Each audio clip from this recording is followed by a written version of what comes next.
Detroit News, and I'm down here at the Ellsworth Zone in Seattle. And lucky me, I'm sitting right next to Bobby Blitz of OVERKILL. How's it going? Going well, Lisa. Excellent. Good to be in Seattle again. Always a good place for us to come and do our thing. Awesome. Well, we're looking forward to seeing you. So first question I kind of wanted to ask is, when you get to do like smaller venues like this, you get a chance to see or talk with a lot of your fans? We have do. more access to them? You know, I think one of the things that's always been kind of an endearing quality of the band, and I hear this from others, is that we've always really been reachable people. We're not really separated from this. I think that we're, you know, if you're fans of what you do, not just of what we do, but of this music, I think that you appreciate other people's input with regard to it. If they're coming out to see you, they're obviously making an effort. So it's not a really hard effort to shake your hand and talk music for 10 minutes. That's awesome. Yeah, we're not like our biggest fans. I mean, I'm not trying to say that. I'm saying we're fans of the scene. But, you know, a lot of times your fans, when they come to see you, I mean, the coolest thing is to be able to say hi and say things. I think so. Yeah. I think so. I mean, it's just, you know, and it's cool to meet people. I mean, I've been doing this traveling, living on the road since '86. So yeah. It's a unique situation, and I suppose that over that period of time, you actually make friends. So, I mean, there's people I know everywhere I go, and that usually starts from a handshake. Right on. Cool. So this year you did the 70,000 tons of metal. Was that the first time you did that cruise? I think it's only gone a couple of years.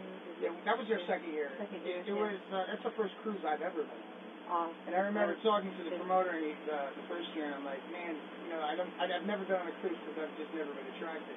But when we got on this, we took our wives and girlfriends, so it was really kind of a fun situation. It's a family deal. A couple of gigs, but I mean, you could hang out at the bar and you could talk Motorhead for hours with people. Nice. Was Lemmy there? No, Lemmy wasn't there. Oh, but he's always there for some reason, you know, spiritually. Yeah, I heard that was the place to be this year. Really cool. Yeah. I mean, you know, I recommend it to anybody who's got the cake and the time to do it. I mean, it was, we were. I don't know. I was blown away by the experience. So now, since you toured so much and toured with so many bands, did you get to see a lot of the bands that you toured with and get to hang out, you know, and not have to be so rushed about going from gig to gig? Well, you know, it was a pretty simple situation. I mean, it was really 4 days at sea.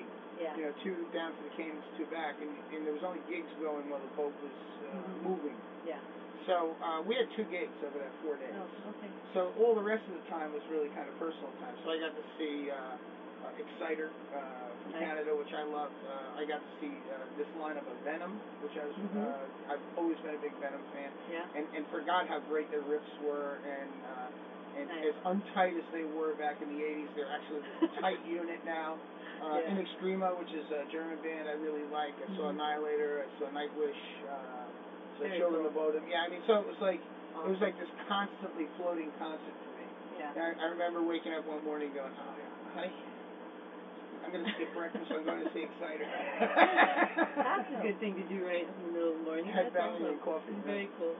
Well, I was going to ask, so there's been so many different types of subgenres of metal over the years. You know, you have black, death, progressive, thrash is, I think, one of the probably, you know, earliest incarnations of the genres, and you know, you had a big part in that. How do you feel about being able to be a part of that?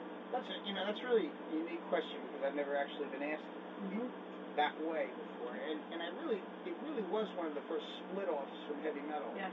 But I think that what's happened over time is that, you know, and why this survives is that there's obviously a lot of gray areas between the genres. Right. So some black metal guys or death metal guys like thrash metal, and some of us like traditional heavy metal. And some of them also. So there's a mix here. Right. And I think that really is why it works. And there's actually a pretty cool sense of community here. But thrash has been one that's just pretty much been a constant. Yeah, I think for sure, and being one of the first split-offs, you know, and it was, I think it's really cool to be in it to show that it actually has value for this amount of time. Absolutely. I mean, it transcends generations at this point. I mean, I'm talking to a father out here who used to spin our stuff when he was at Ohio University back in the 80s, and now his son is coming to the gig, and he's taking him. So, I mean, and you know, the distance in their age is probably 30 years. So, I mean, it actually You know, what do you say about that? I guess that spin-off from original metal actually had value over this 30-year period. Right, yeah, that's awesome. Do you ever think about how many shows you've done? I mean, been doing it for a long time. Have any? 4,126. That's right. Well, okay, like 16, studio albums. You've got a couple EPs. You have 2 live albums. I mean, there's just so much material that you've had, and like even just thinking about how many songs you might have recorded. I mean, it's just mind blowing because that's just a long, long career. It's just awesome. Yeah, it's funny. It's not really even a career anymore. It's more of a life. I think it actually becomes more than a career. I think a career is the business that we talked about earlier, and sure in the performing.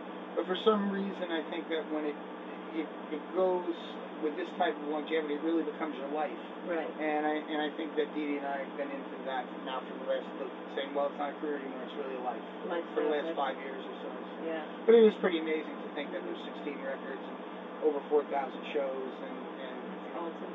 countless people that we know. And Yeah. still being able to do it at a high level. Yeah. When the grunge came and kind of knocked metal on its butt a little bit, you were still releasing albums, you were still touring, but is it true that you weren't touring in the United States through a period of time? No, it's not true. That is not true. No, okay. It's we did tour the U.S., but we didn't come out to the West Coast. Okay.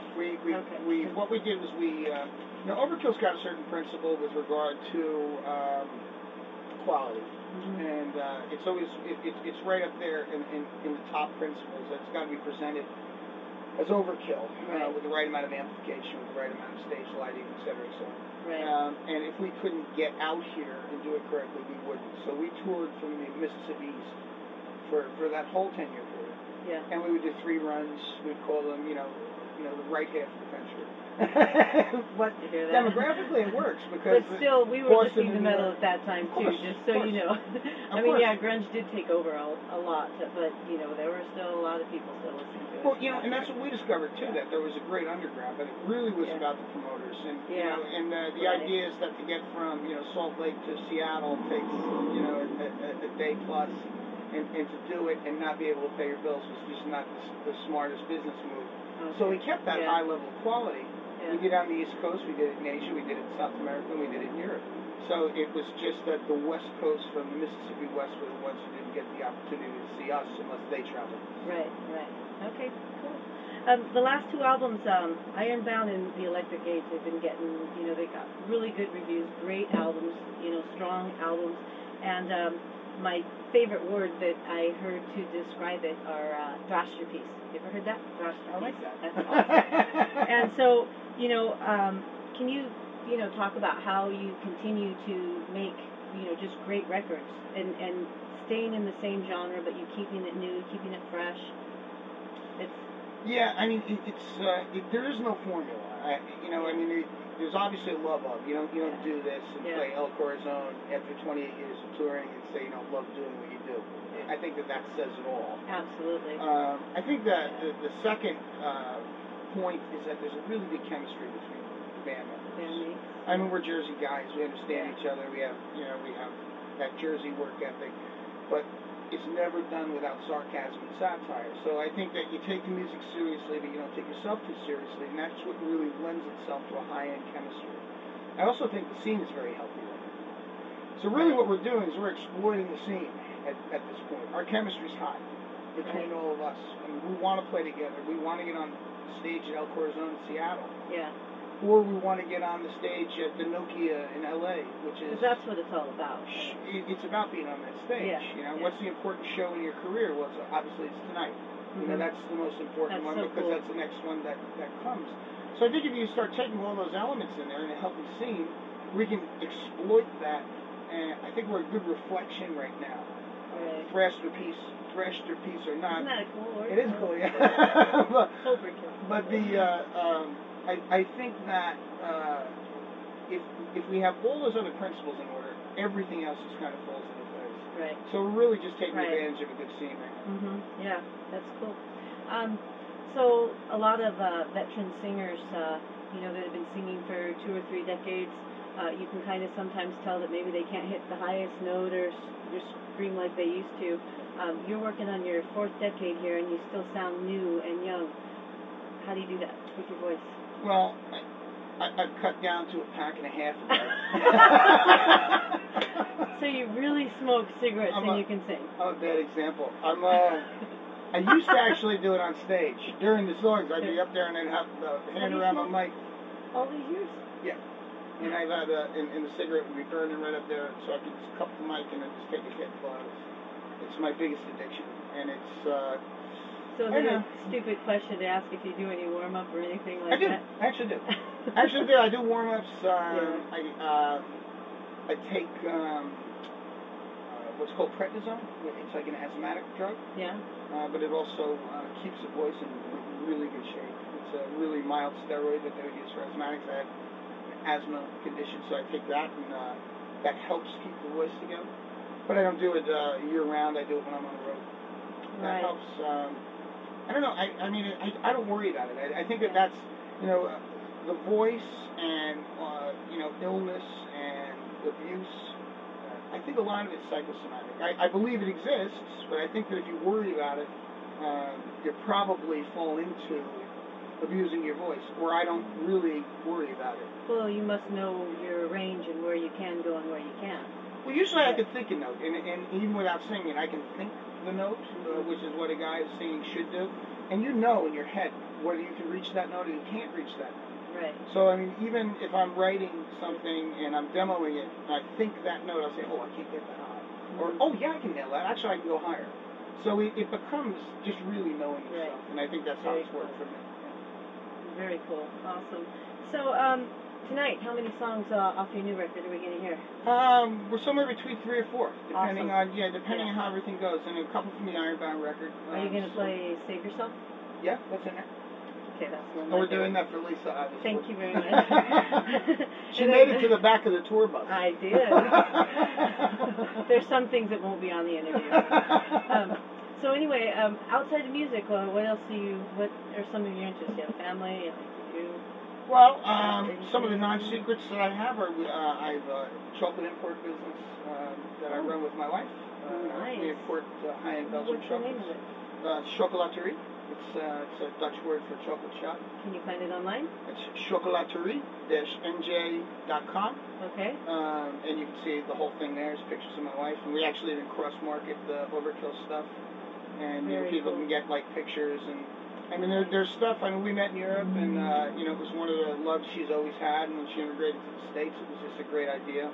It's been running now for about 8 years. That's awesome. And we're like the bailout gift shop for constantly touring bands.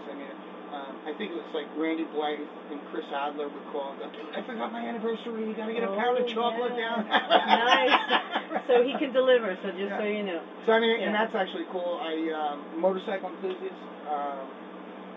I don't know, dirty biker maybe. I don't know if motorcycle enthusiast is the word. Very cool.